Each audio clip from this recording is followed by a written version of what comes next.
Au nom du Père et du Fils et du Saint-Esprit, ainsi soit-il. Traditionnellement, le mois de mai est dédié à la Sainte Vierge Marie pour que nous puissions approfondir notre dévotion envers notre Mère du Ciel. Et le pape Pie XII, le 11 octobre 1954, publia une encyclique très belle qui s'appelle Ad Coeli Regina. Et par cette encyclique, il a institué la fête de Marie-Reine, qui doit être célébrée chaque année le 31 du mois de mai. Cette année, on ne pourra pas la célébrer puisque le 31 tombe avec la fête de la Pentecôte. Il est cependant important, il me semble, d'approfondir cette notion de la royauté de Notre-Dame.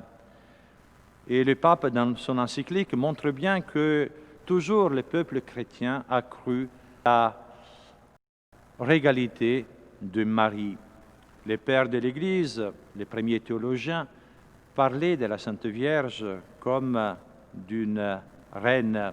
Et Saint Jérôme et Saint Jean Chrysologue font remarquer que le nom de Marie,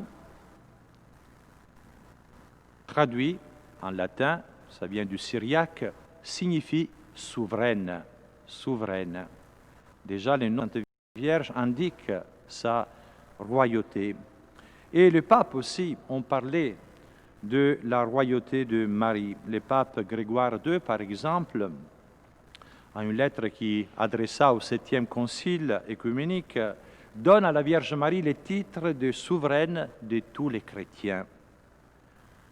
Le pape Sixte IV, lui, il parle de la Vierge Marie comme reine du ciel et de la terre, et il affirme que le roi suprême, Jésus, lui a en quelque sorte transmis son pouvoir. Toute la liturgie, soit en Orient comme en Occident, nous transmet cette foi dans la royauté de la Vierge Marie. Vous savez que la liturgie nous indique les choses que nous devons croire.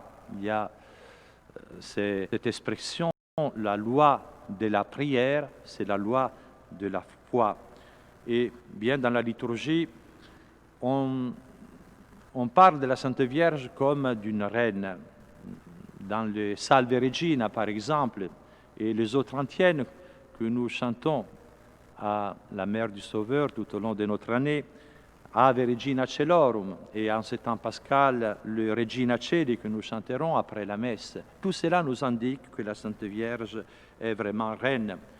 Dans les litanies de la Sainte Vierge que nous avons récitées tout à l'heure,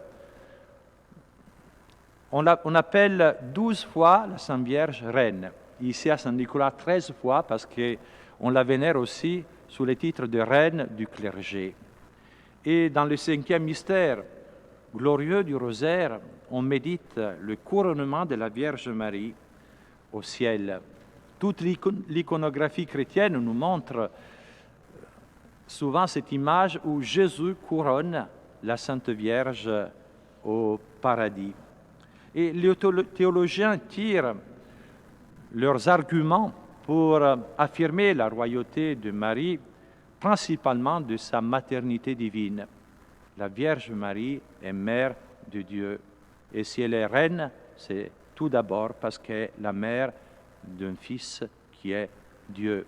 L'archange Gabriel, en se présentant à elle le jour de l'Annonciation, lui dit, en parlant de Jésus, « Il sera appelé fils du Très-Haut, et le Seigneur Dieu lui donnera le trône de David, son père, et il régnera dans la maison de Jacob éternellement, et son règne n'aura pas de fin. » Oui, Jésus est roi parce qu'il est de la descendance de David.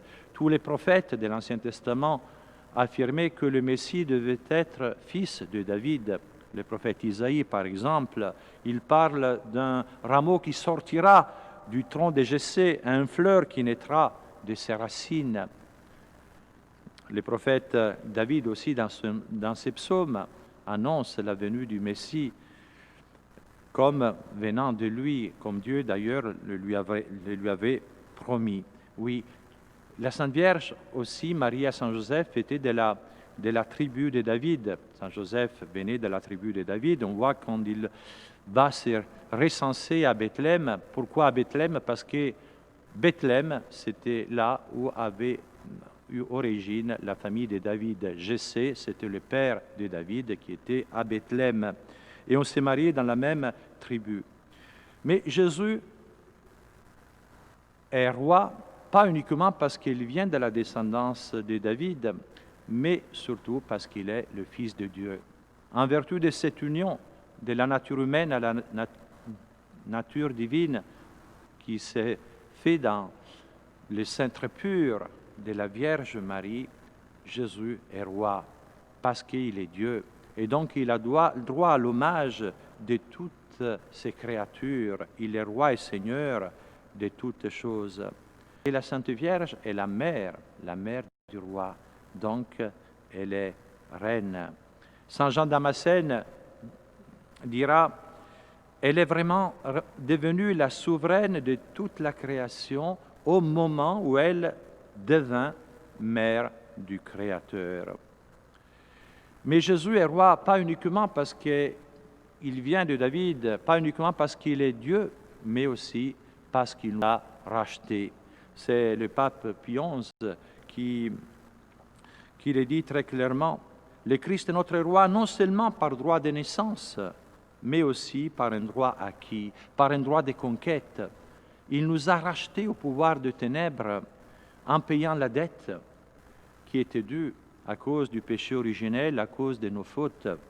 Saint Pierre nous dira dans une de ses lettres, « Vous n'avez pas été rachetés au prix de l'or ou l'argent, qui sont des biens corruptibles, mais par le sang précieux du Christ, agneau immaculé et sans tache. » Et même l'apôtre Saint Paul dira, « Nous n'appartenons donc plus à nous-mêmes, parce que c'est d'un grand prix que le Christ nous a rachetés. » Oui, le sacrifice de Jésus a une valeur infinie, capable de réparer non pas uniquement le péché d'Adam et Ève, mais toutes nos fautes, tous nos péchés.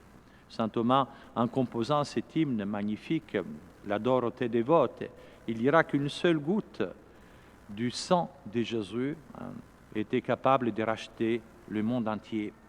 Eh bien, la Sainte Vierge a été unie au sacrifice de notre Seigneur Jésus-Christ. C'est elle qui a formé dans son sein virginal la victime, le corps de Jésus. Le corps de Jésus, c'est le corps de Marie.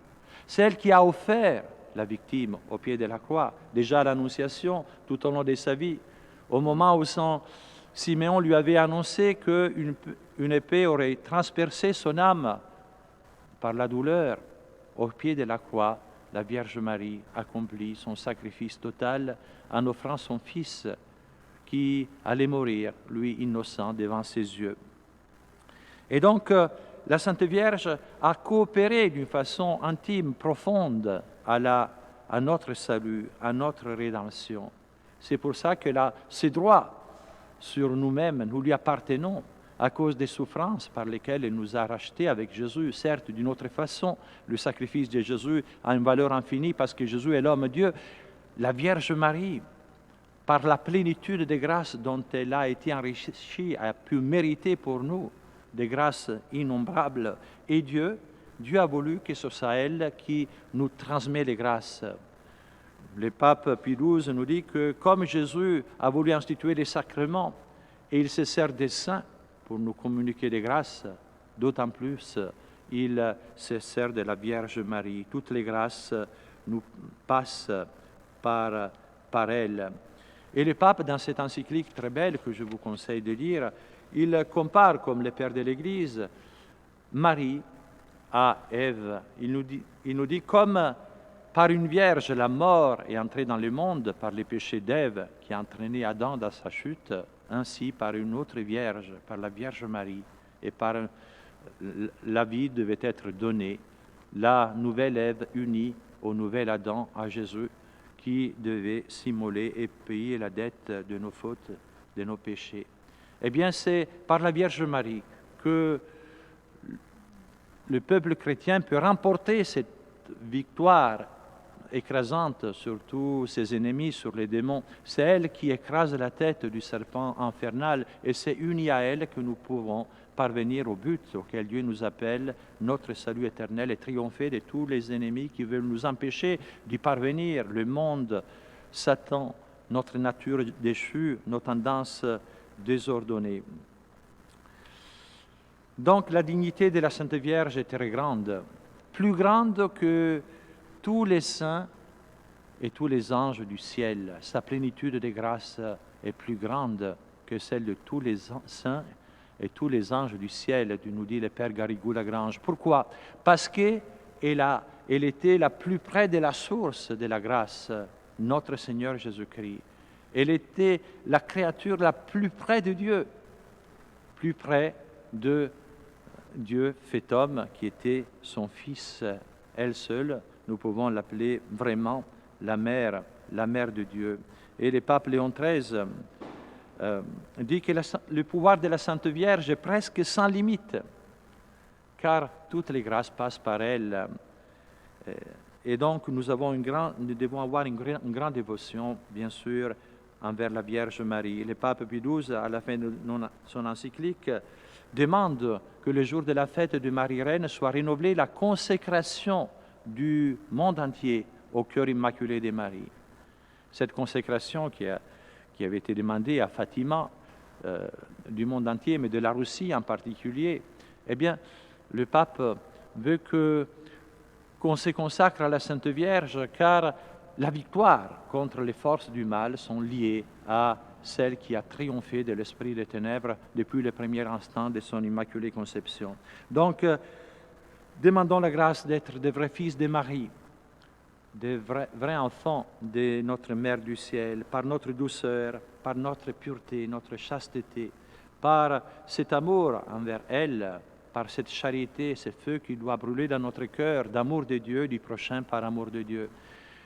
Que la Sainte Vierge donc nous guide tout au long de notre vie, et si nous la prions, surtout par les chapelets, par les rosaires, eh bien, elle nous délivrera de toutes nos épreuves, et au moment de la mort, sera là certainement, nous l'espérons, pour nous ouvrir le paradis. Ainsi soit-il. Au nom du Père, du Fils et du Saint-Esprit, ainsi soit-il.